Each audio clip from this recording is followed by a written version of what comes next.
Everyone keeps telling you the same thing. Try harder. Push more. Stay disciplined. Outwork everyone else. And when your results don't improve, they don't question the advice, they question you. They say you're lazy, or inconsistent, or not serious enough, so you do what seems logical. You double down. You wake up earlier. You force yourself to focus. You push through resistance, discomfort, and mental fatigue.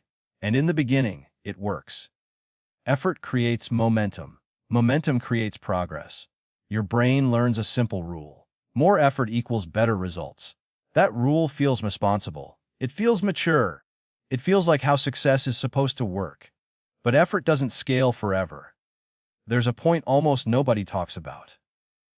A point where more effort stops helping. And quietly, without warning, trying harder starts making you worse. You've felt this. You stare at the screen, but your thoughts feel slow.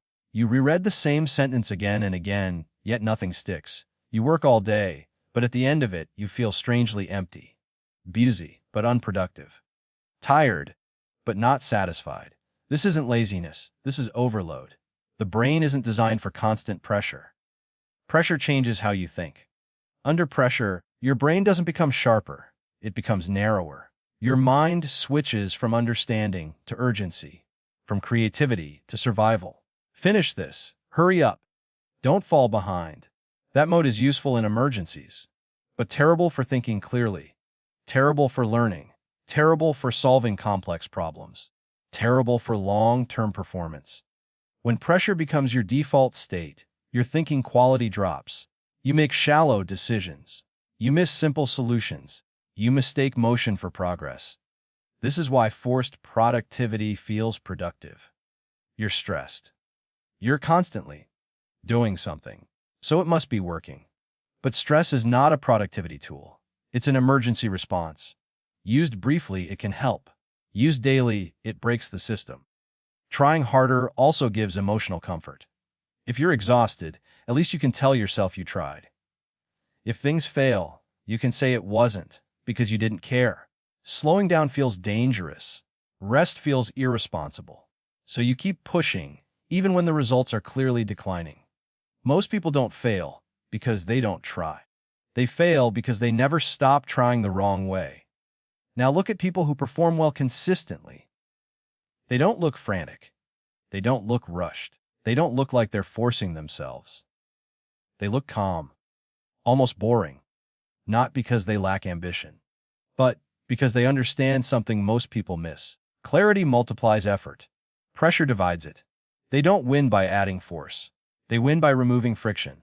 They remove unnecessary decisions, unnecessary urgency, unnecessary expectations. They protect mental clarity because they know it's limited. Here's the difference. The grinder sits longer, pushes harder, and feels mentally drained.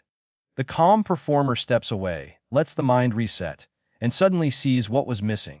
Same brain, different conditions. Trying harder feels productive.